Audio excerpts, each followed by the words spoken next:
Welcome to Houston Sports Talk with your host, Robert Land. Thanks for checking into the best Houston sports podcast, part of the national Bleav Network.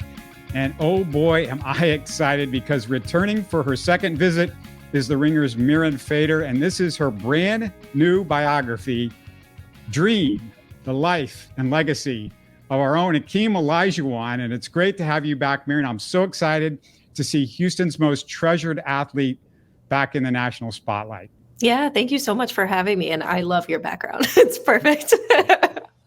Yeah, I got, you can see over my shoulder, there's Hakeem and Clyde after they won the championship. And, you know, what's so unusual about Hakeem, when I think about your book, is how little we feel like we know about Olajuwon, the person. Nationally, I'm guessing NBA fans don't know much at all, but I just started rooting for him at U of H when I was 11 years old and lived and died with his teams until I was 30. So much a part of my life. Even I just know a few anecdotes, not the personal Hakeem. It's interesting, Mirin, how you explain he was a shy kid. Not exactly surprising knowing his personality now, but it's hard to believe he was actually picked on, Mirin, and bullied. I know. I think what you were alluding to earlier about just the lack of information on, you know, who he is as a person and the upbringing. I was shocked that there was so little on his time, you know, growing up in Lagos. And that was one of the things that I really discovered is he was made fun of so much for his height. And he was almost ashamed of it. He would slink in his seat. He would try to crouch at the doorway. He just felt so bad about it. But, you know, it ended up creating, I personally think, an empathy in him. But the shyness that we see, of course, the reserved nature that we see as a man, that definitely tracked as far as his childhood as well. One scene I'd never heard described or really considered, I hadn't considered it myself, was the airport in Lagos when Hakeem left for America for the first time. Not only was his family in tears, but so was Hakeem. And there's this fearless quality to Dream, Mirin, that we never saw publicly. So that was a great little inside story. Yeah, you know, I think there's only like a 2-sentence story that we hear about him coming to America. Somehow it was freezing cold and he ends up supposed to go to St. John's, but then he's in Houston and that's how he got here. And it's a fairy tale story. But nothing before, and even that sort of origin story in itself has been interrogated. And, you know, I got to interview his coaches who are in their 80s now in Lagos still to this day.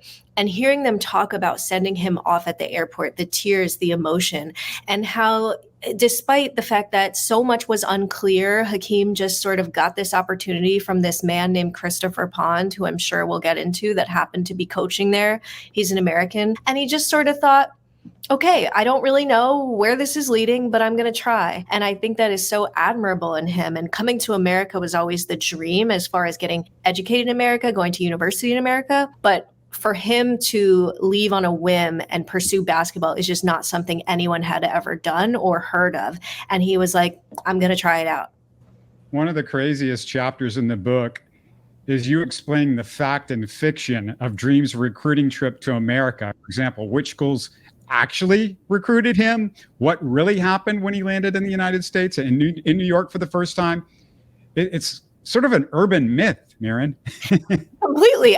I mean, like I said, there's been this fairy tale. His name is Dream, for God's sake, right? Like, it's very much a dreamlike quality. Oh, somehow he gets to America and it's freezing, so he decides to change planes. But the truth is, you know, St. John's never recruited him. I talked with, you know, the coaches, 2 of them who are still alive, and they were like, it's total fiction. I think part of the reason why we love Dream's story is because it's so fantastical. And talking with a lot of the beat writers at the time, they talked about how even when he got there, they loved this sense of like mythicalness to him and how it was all so stupendous. And people really took that and ran with that. And very few tried to actually interrogate it. But I did my first FOIA request as a journalist, and I tried to learn more about Chris Pond, this man who, you know, brought him to the US. And all of these papers at the time, part of the story was that Chris Pond worked for the State Department and he got Hakeem, but it turns out he didn't work for the State Department. You know, he could have been a contractor, a freelancer, but so he was erroneously labeled as a State Department official or employee.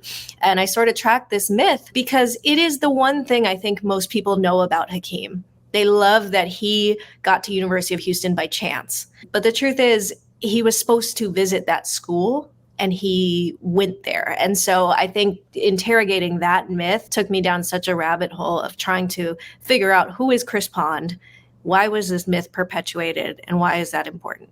By the time you finished the whole story, I just thought, is Chris Pond really Leonardo DiCaprio in Catch Me If You Can? That was the kind of figure he was, that everybody thought he was lying all the time, but he was so charming that it didn't really matter. And they still credit him with so much of Hakeem's career and what happened. And speaking of myths, this whole idea of Hakeem spelling his name without an H and then it becomes an H and you think, oh, he changed his name. That was kind of the story you felt like as a Rockets fan and as an NBA fan. Why was it originally spelled with an H, Mirin? And really, it's one of my favorite factoids of the book. Yeah, I mean, that's another longstanding myth of, the changing it, or it had to do something with, his coming back to Islam. But really, a secretary made a mistake. She printed it wrong and it just sort of stuck on every single paper. And because when you say it, there's the silent H, it just sounded like Hakeem. And because he was so polite and so humble and so, new to his surroundings, he wasn't going to correct people. But I interviewed a journalist who, Tracy Dodds, who was reporting on him, and he wrote down his name for her with an H on her notebook. And so she went back to her copy editors and basically said, it's Hakeem. And they were like, no, you're wrong, silly woman sports writer. Like, it's Hakeem. And so she was like the only one that knew his true name for a while. So yeah, I thought that was fascinating to discover. And they put it on the back of his uniform, Hakeem. Just strange that it all sort of unwound that way at the time. And this is a guy that's already this great player in college, of course. And I would talk about his college career, but I purposely am going to skip over the NC State game, which was a different kind of Hakeem tears for me and so many Houston Cougars fans. I loved reading through all the draft permutations from Dreams Draft and all the what ifs involving Jordan. But Mirin, you wrote something in that chapter that I want to quote, and I'm so glad you put it in italics. You said, quote, even after all Jordan accomplished, it's a testament to Olajuwon's legacy that you never hear people say, Houston should have drafted Michael Jordan. And let me just say, I've never heard a Rocket fan once say, if only we drafted Jordan. And these people that, come up with the GOAT lists and what if and the conspiracy theories, if they believed that, they would have said that. But it is such a testament to how beloved he is. I think every single interview I did about Olajuwon, I would come away thinking beloved. And yes, he's beloved, but the fact that he was so dominant and he was so incredible, he just destroyed people. The fact that to this day that legacy stands is unreal to me. I think it's fantastic. And, Michael Jordan was always complimentary about Olajuwon through the years as well. I want to ask you about some of his mentors in a bit, including one we just lost. But first, quick reminder to our audience, I'm going to put a link at the end of our video conversation to our Olajuwon tribute a few months ago that we did for the show with several Rockets and Cougars who played with and coached Dream. I'll also link to a career video tribute I put together when I worked for the Rockets broadcast a couple of decades ago. This month, we celebrate our 11th anniversary as a podcast. As always, let us know what you think in the YouTube comments. Support us by clicking the like button and subscribing both on YouTube and your favorite podcast app. All right, Mirin, I got to ask you, because we just lost Caroll Dawson, what was his role in mentoring Hakeem, and what about Moses Malone's role?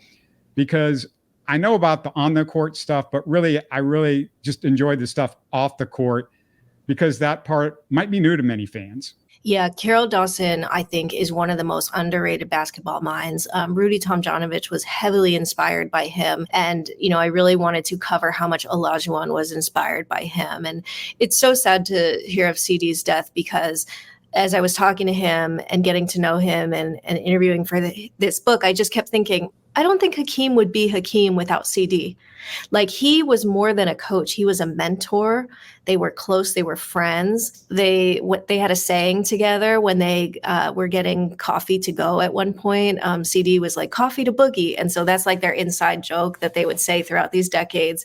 CD is just somebody that didn't care about the credit. He just wanted to share his knowledge. And so, when the Rockets drafted Hakeem, they were not sure that he was an offensive superstar. Nobody thought that. They knew they were getting excellent defense, and they were hoping the offense would pan out and get better because technically he was still a newbie to basketball. So what people don't really know is how many hours Dawson spent with Olajuwon that rookie year, that sophomore year, third year, drilling in the post again and again and again. He didn't just wake up one day and have an arsenal of post moves. It was CD and the work that he put in every single day, pushing him. I mean, CD is known as the big man's coach, and he played a huge role in Hakeem's offensive development. Moses Malone, I think people are a little bit more familiar with because they know that, Mo really mentored him starting when he was in college. But what I learned, it wasn't necessarily things Mo said.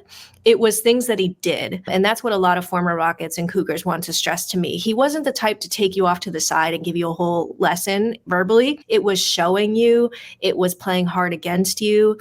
It was gifting you things, gifting you hand-me-down sweatshirts. He gave Olajuwon a lot of his old clothes. It's this giving spirit that I learned was really important to, Hakeem adjusting to Houston as a city.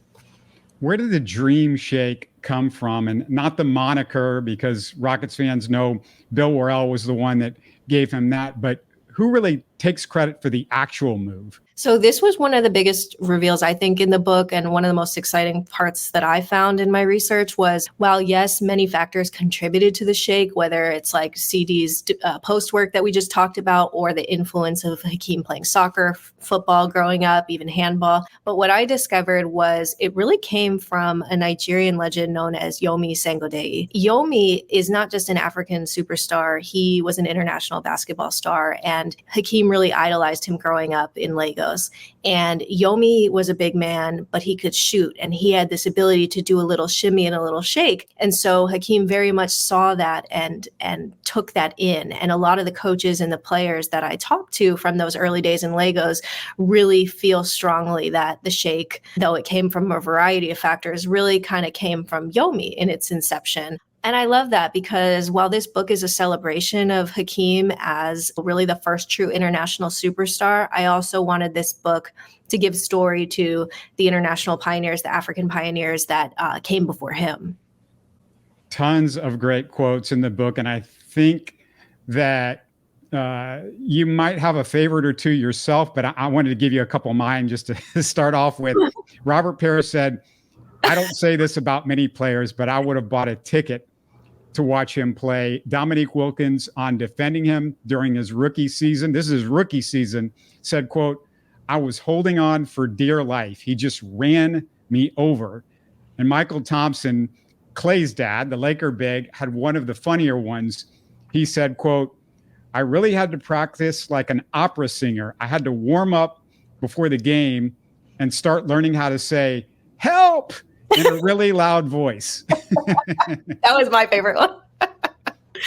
It's the respect that they have for him. And so many Celtics I interviewed, like Bill Walton, just the reverence for Hakeem. That just really shows you your most formidable opponents cannot help but talk about how, for example, Michael Cooper told me that he used to kind of get caught watching Hakeem, in that 86 series with the Lakers, of just, wow, I'm mesmerized by him. I mean, Michael Cooper, hell of a defender. To be mesmerized by an opponent is unbelievable.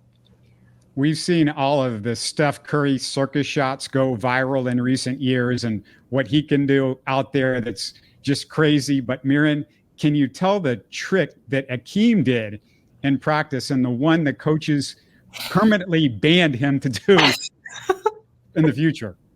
Well, I think if we're talking about the same one, just the fact that he was a football player and he could bicycle kick the ball all the way to the other end of the court to the hoop. When I heard this and pictured him standing atop a basketball, all 6'11" feet of him, I'm terrified, right? Something is going to happen to him. But he would just do that, and he would just dribble with the ball and stand on it and move it, and all these things with his feet. And after a while, Rudy Tomjanovich was like, "Absolutely not! Like, you're not doing this."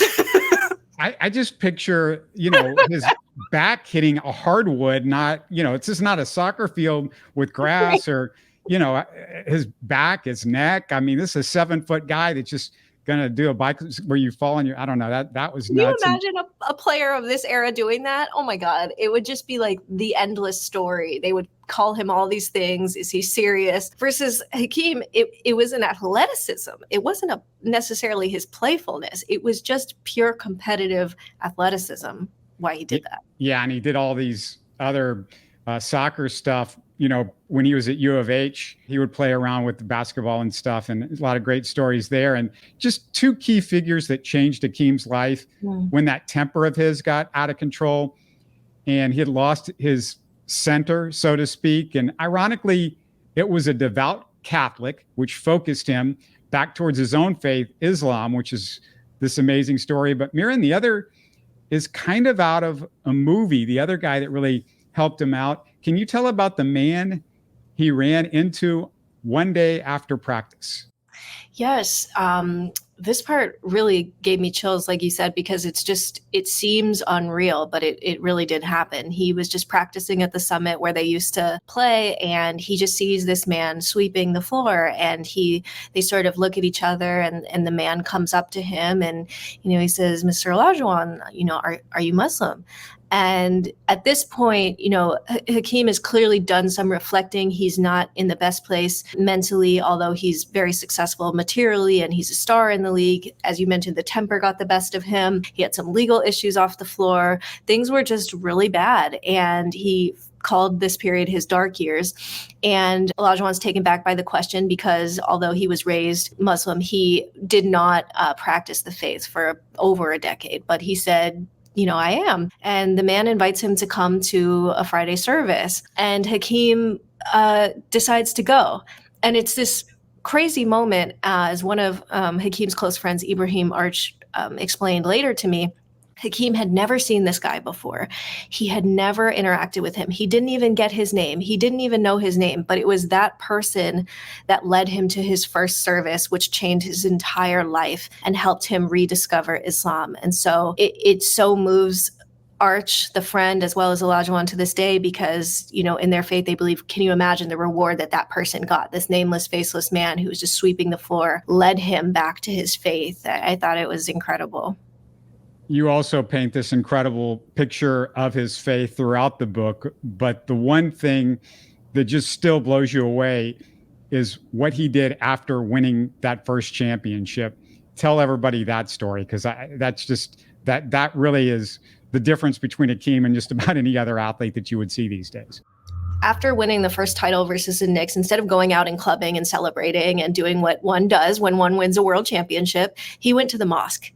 And it was incredible for me to talk with people that were there that night, and they saw him, and he, was very emotional. It just so solidified who he is, right? Like going to the mosque, praying, giving gratitude, that is his celebration for winning. And as if that's not enough, he decides to play during Ramadan, which is, something I trace about how he started that, why he started that. And the stat numbers are just unreal, 40 something points, all these rebounds. I mean, he was just on another level. And what was interesting to me was looking back at the beat writers at the time who asked him about how tired he was and how thirsty he was. And he really didn't feel that way. Yes, of course, he's tired and thirsty, but he felt rejuvenated by this practice. And so it's almost turning it on its head. Like you think he would feel like he is bereft of something, but he's actually more charged and more equipped to handle the intensity with having no food and water. It's simply incredible. What surprised you the most writing about him? Was there anything that just was very unexpected for you? I think learning all about the Catholic man that you mentioned, Henry Ibarrondo, he's somebody that really doesn't get any credit in Hakeem's story, but Hakeem still visits him to this day. He has passed since the reporting of this book, but they were very, very close for all these years. And it really surprised me because Henry is Catholic. So it was not a Muslim person who really kind of got him thinking about faith in general. Now, he would get very close with the different, sheikhs and other people in the city that would guide him and help him at the mosque. But Henry was the first person to get him to really think about deep questions like, are you happy with yourself? Who are you? What do you value in life? It was such a fascinating thing. Henry Sr. had Parkinson's by the time I got to interview him, and it was very hard for him to speak, but his collections of that time were so vivid, and his son facilitated the interviews, and I was just really surprised by this story, because I think with Olajuwon, just like how people don't really know much about his upbringing in Lagos, people don't really know much about the dark years, how and why he felt the need to transform himself, and how he suddenly becomes so pious. And I felt like there was such an information gap there. You don't go from getting ejected from games to winning the title and being a man of peace in 1 year. And so I found that so interesting to learn about.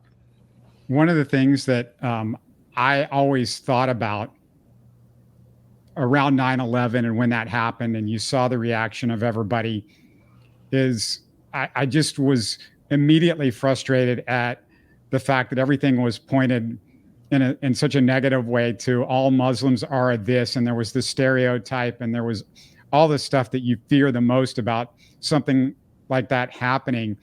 And really, Mirin, it was one of the things I'm glad you got into, because I was frustrated as somebody who rooted for Olajuwon, who my two biggest heroes, or two of my biggest heroes, I should say, in sports are Hakeem and Muhammad Ali. And my hero worship for them was, and Hakeem would hate me saying hero worship, but my hero worship for them was because not just who they were as an athlete, but who they were as people.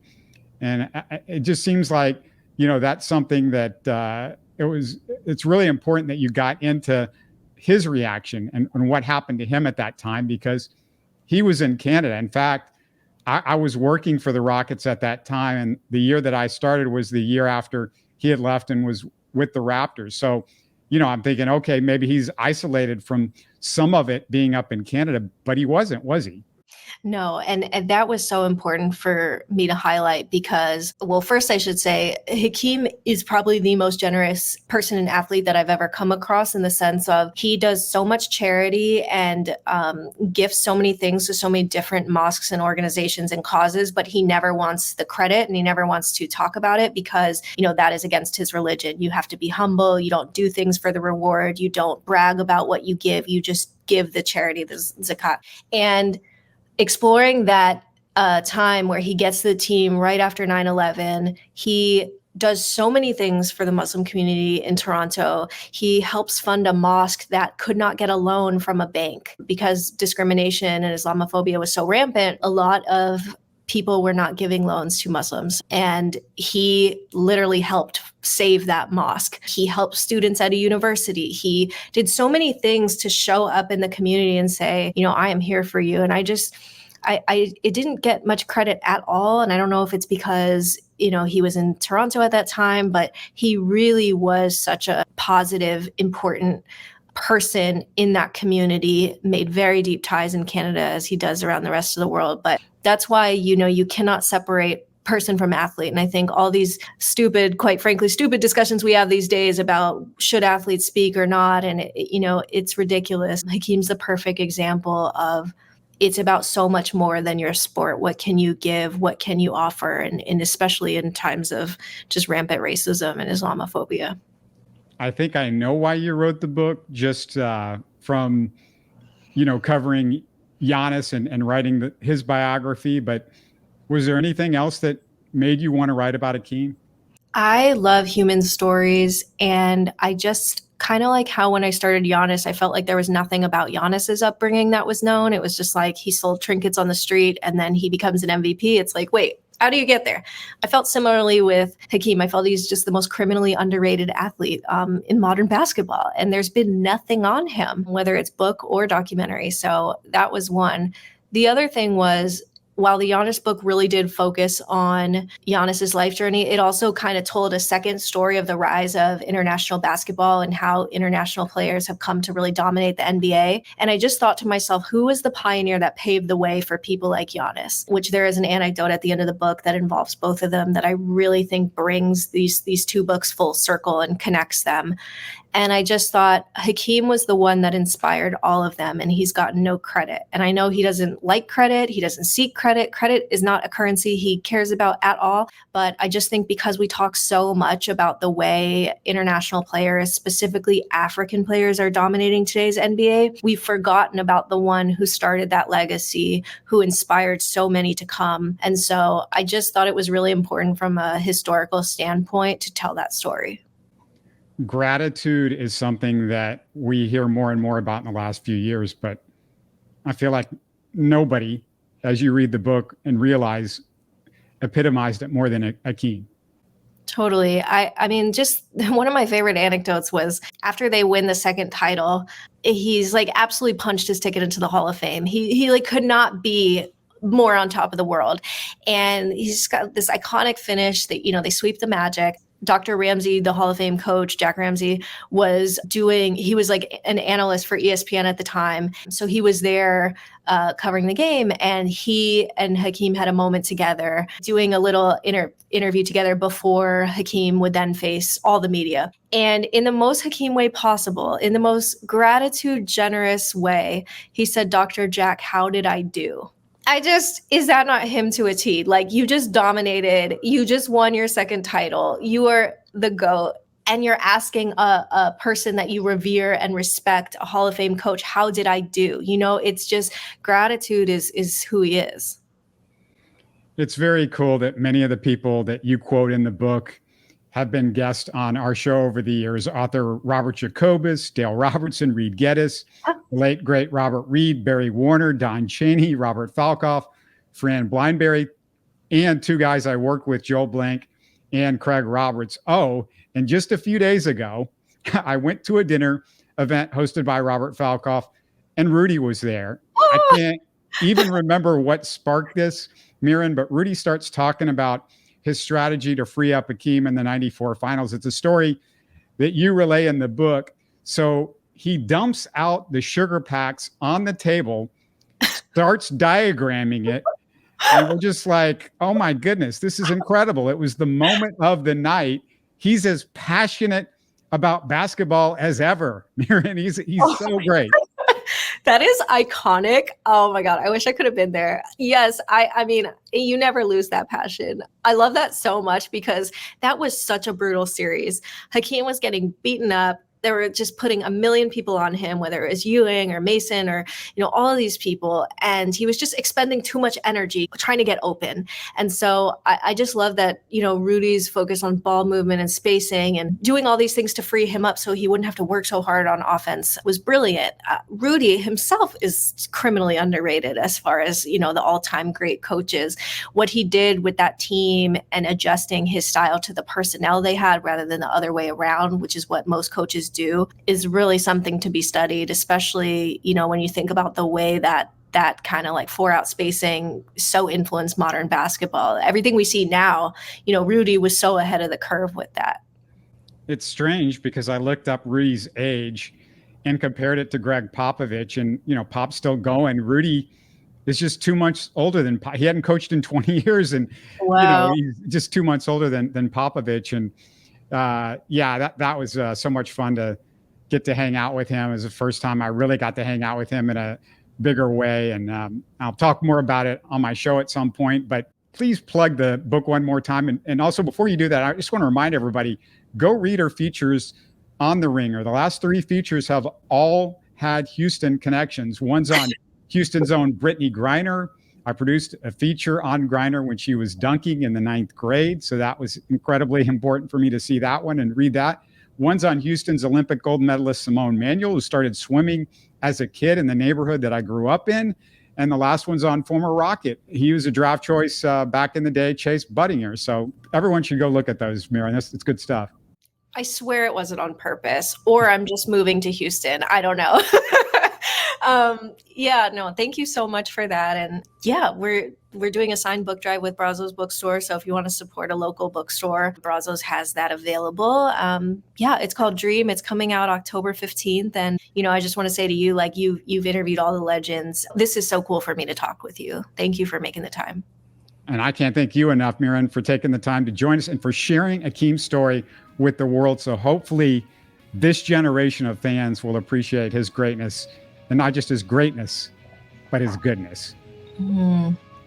Thank you. You're listening to Houston Sports Talk. Hey, don't forget to support us by subscribing and commenting on YouTube. You can always listen to us on Spotify, Apple, or your favorite podcast app. Tell your friends about us and share our show links on social media. Spread the word, everybody. Thanks for listening.